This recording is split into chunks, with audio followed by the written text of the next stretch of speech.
장애인 문화복지신문 제511호 제5면 기사입니다. 구리시 수택동 장애인 파크골프장 화장실 설치 완료.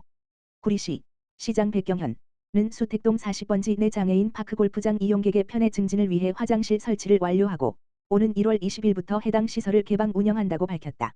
이번 사업에는 경기도 특별조정교부금 1억 5천만 원이 투입됐으며 장애인 파크골프장 이용객은 물론 인접한 자전거도로를 이용하는 시민들도 함께 사용할 수 있도록 개방형 공공시설로 조성됐다.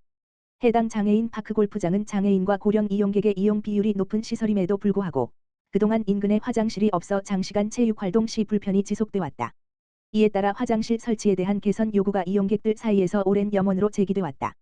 아울러 사업 대상지가 개발 제한구역 내에 위치해 추진 과정에 제약이 있었으나 구리시는 관련 행정 절차를 충실히 이행하고 현장 여건과 이용 수요를 종합적으로 검토해 장애인 이용객의 편의를 반영한 화장실 설치 사업을 성공적으로 완료했다.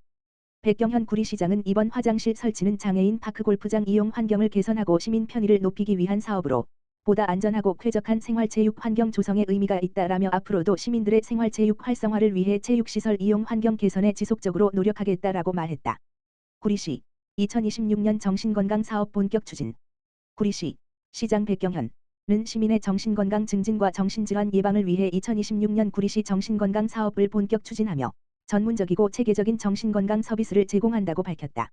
구리시는 학교법인 한양학원의 구리시 정신건강복지센터를 위탁 운영하며 전 생애 주기를 아우르는 맞춤형 정신건강 사업을 통해 시민 누구나 필요한 시기에 적절한 지원을 받을 수 있는 지역 정신건강 안전망을 구축하고 있다.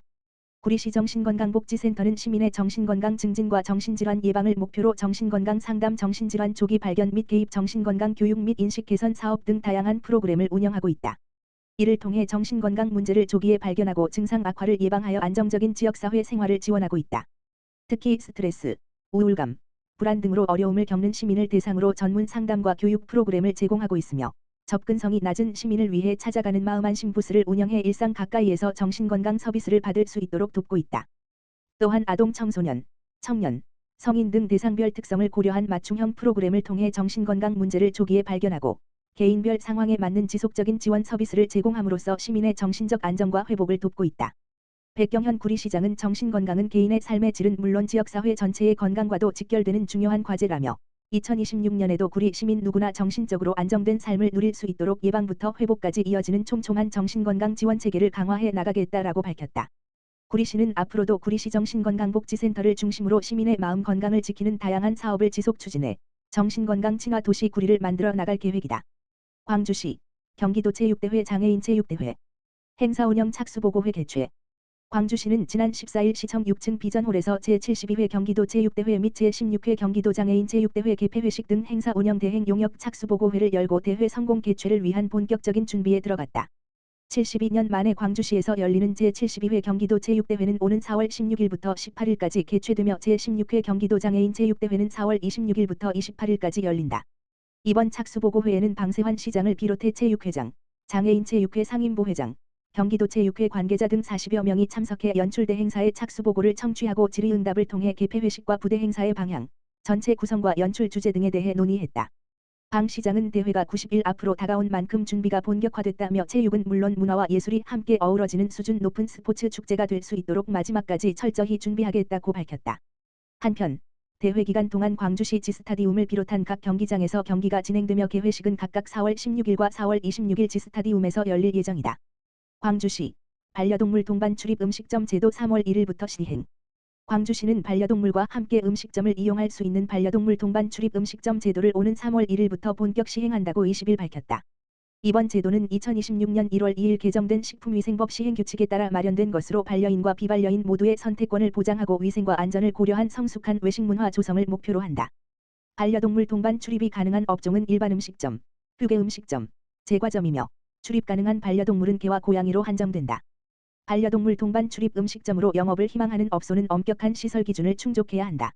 주요 기준은 조리장 등 식품 취급 시설과 분리된 칸막이 또는 울타리 설치, 반려동물 동반 출입 가능 음식점 안내문 게시, 동물 전용 의자 케이지 목줄 거리 구비, 손님용과 분리된 반려동물 전용 식기 사용, 이물 혼입 방지를 위한 덮개 설치 등이다.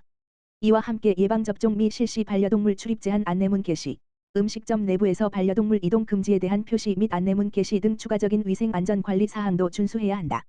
시는 시 홈페이지와 관련 단체를 통해 반려동물 동반 출입 음식점 신고 절차를 안내하고 영업자가 시설 기준을 갖춰 구비서류를 제출할 경우 현장 점검을 통해 적합 여부를 결정할 방침이다. 시 관계자는 반려동물 동반 출입 음식점 제도가 안정적으로 정착될 수 있도록 철저한 위생 관리와 현장 점검을 실시하겠다며 반려인과 비반려인 모두가 안심하고 이용할 수 있는 외식 환경 조성에 최선을 다하겠다고 말했다. 광명시 2026년 경계선지능인 평생교육 보조사업자 공개 모집. 광명시 시장 박승원은 2026년 광명시 경계선지능인 평생교육 운영 지원 사업을 수행할 보조사업자를 오는 28일까지 공개 모집한다. 이번 사업은 지적장애에 해당하지는 않지만 인지 및 학습 능력의 부족으로 사회 적응에 어려움을 겪는 경계선지능인을 대상으로 체계적인 교육 서비스와 사회적 안전망을 제공하기 위해 추진한다.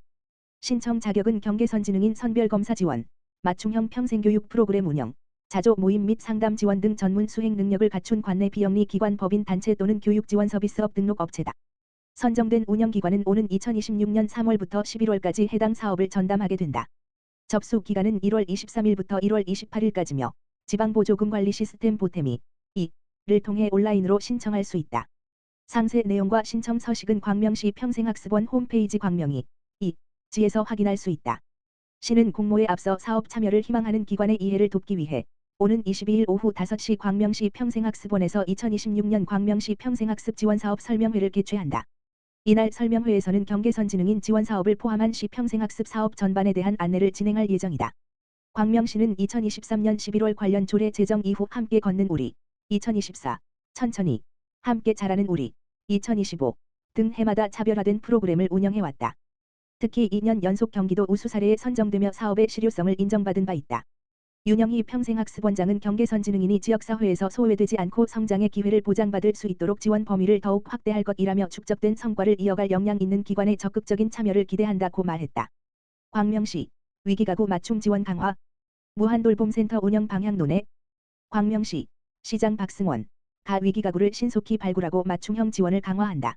시는 지난 15일 광명시 인생플러스 센터 강당에서 2026년 무한돌봄센터 운영위원회를 열고 복합적인 위기 상황에 놓인 가구의 지원 체계 강화 방안을 논의했다.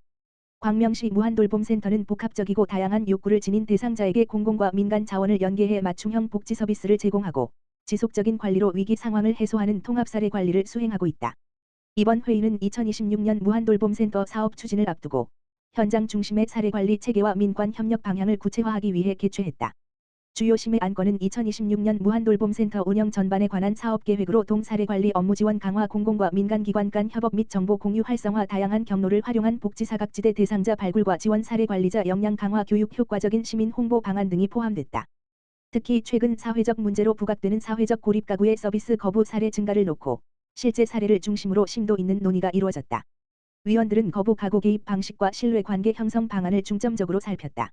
박혜경 사회복지국장은 이번 운영위원회는 변화하는 위기가구 유형에 대응해 광명시 무한돌봄 정책의 방향과 현장 대응 체계를 함께 점검하는 자리였다며 전문적인 사례관리와 촘촘한 모니터링으로 시민이 체감할 수 있는 복지 서비스를 이어가겠다고 말했다.